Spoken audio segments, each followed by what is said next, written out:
మోహనవాణి శ్రోతలకు నమస్కారం.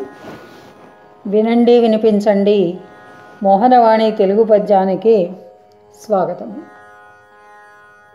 విష్ణుమూర్తి మోహిని స్వరూపమును ధరించడాన్ని పోతన గారు ఈ విధంగా వర్ణిస్తున్నారు. పాలింట్లపైనున్న పయ్యద జారించి మెల్లన చక్కనొత్తు తళుకు తల్కను గండ ఫలకంబులొలయించు ఒలయించి కెంగేలను జగించు గడు మొరంగులు వారు కడకన్నులల్లార్చు అల్లార్చి రెప్పల నండగొలుపు సవర నిదరహార చంద్రిక చిలిగించి కెమ్మోవి చిక్కుపరచు దళిత ధమ్మిల్ల కుసుమ గంధమ్ము నెరపు కంకణాది జణంకృతుల్ గడలు కొలుపు ఒడలి కాంతులు పట్టులే కులుకువారు సన్నవలి వరింపు పయ్యద చౌకళింప. ఖిన్నులైన దేవతలపై దయచూపుటకు శ్రీహరి మోహిని రూపమును ధరించి వచ్చారు. ఆ మోహిని వయ్యారములు ఒలికించుచు హొయలు చూపుచు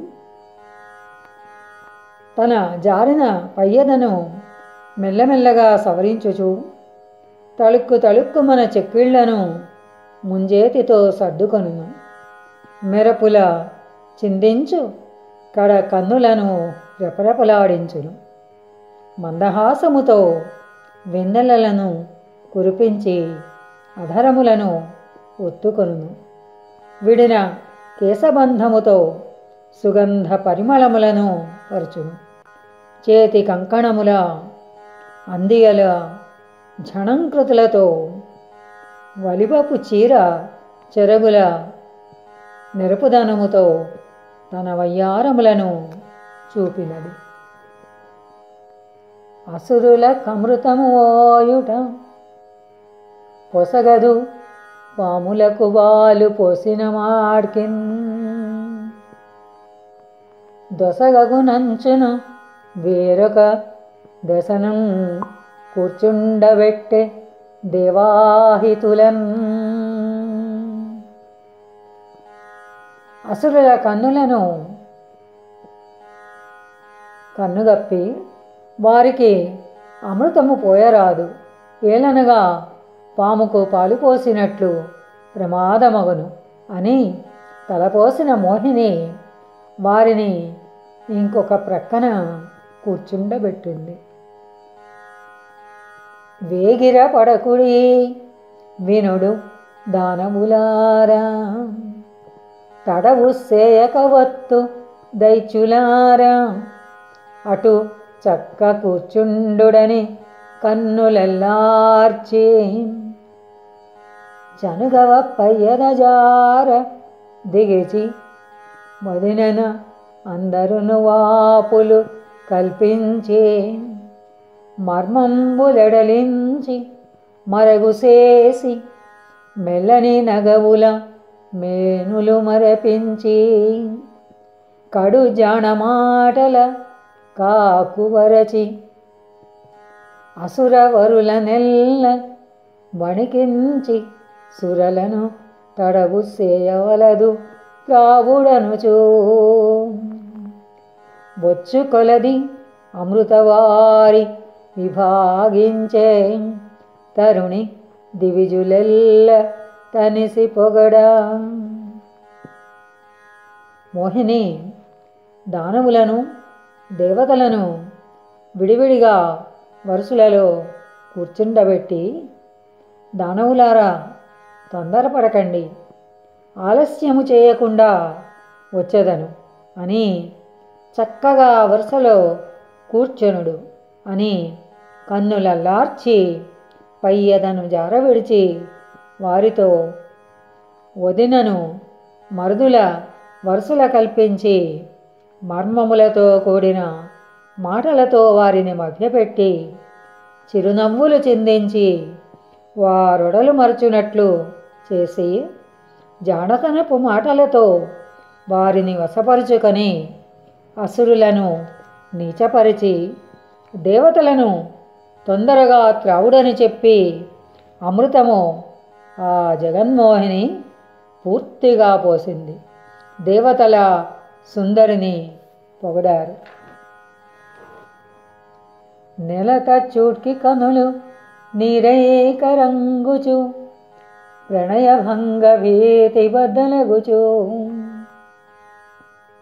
మారకుండ్రిగాని ఓవిద తేతమ్మని అడుగ చాలరైరి అసురవరులు.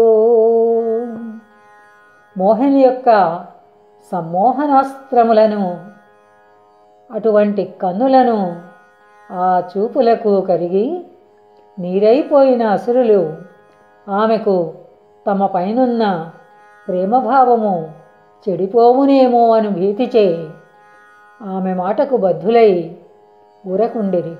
కానీ ఓ వనిత, మాకు సత్వరమే ఆ పానీయమునిమ్మని అడుగజాలకుండిరి.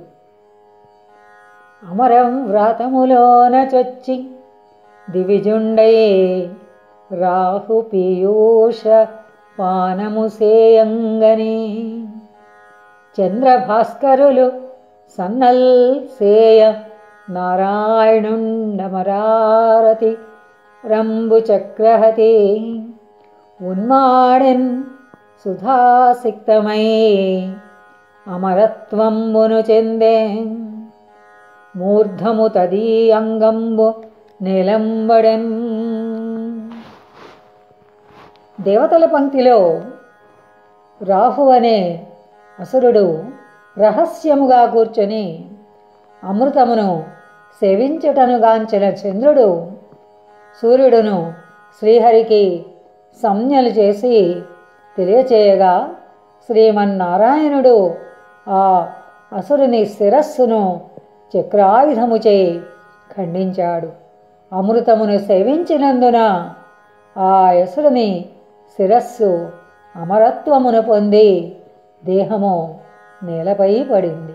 అజుడు వాని శిరము అంబరవీధిని గ్రహము చేసి పెట్టి గరవించే వాడు సర్వములను వైరంబు దప్పక భాను చంద్రములను పట్టుచుండు. బ్రహ్మదేవుడు ఆ శిరస్సును ఆకాశములో ఒక గ్రహముగా నిలిపి గౌరవించాడు. రాహువు పండుగలలో ఈ శత్రుత్వము వలన సూర్యచంద్రులను పట్టుతూ ఉంటాడు. ఒక బొట్టు చిక్కకుండగా సకల సుధారసము అమర సంఘంబులకున్ ప్రకటించిపోసి హరిదన సుకరాకృతి దాల్చే అసుర సురులు బెగడన్. ఒక చుక్క అయినా కూడా మిగల్చకుండా అమృతమునంతా కూడా దేవతా సమూహమునకే పోసి ప్రకటించి శ్రీహరి మోహినీ రూపము వేడి అసుర వీరులంతా భయభ్రాంతులవగా తన నిజరూపమును దాల్చాడు. జయములపజయములు సంపదలాపదలనుచు లలిత దీపికాంచలములు చంద్రకళలు మేఘచయములు తరగలు మెరుగులు సురవనీయ మట్టి పడకు. దేవాసుర సంగ్రామములో తన్నోడించుట సులువేమే కాదు సుమా అని ఇంద్రుడు దెప్పి పొడవగా బలిచక్రవర్తి ఇలా అన్నాడు, రాజేంద్ర, మిడిసిపొడవద్దు. జయాపజయములు సంపదలు ఆపదలు వాయు చలనముపై ఆధారపడును. అటువంటి దీపశిఖల వంటివి, గాలిలో దీపము వంటివి అని అర్థము.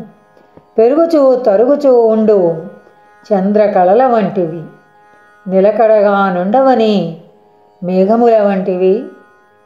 పెరుగుచూ తరుగుచూ పరుగులుడుచునుండు సముద్రపు అలల వంటివి సుమా, సంపదలు గర్వపడకు అని పలికాడు. స్వస్తి సశేషం.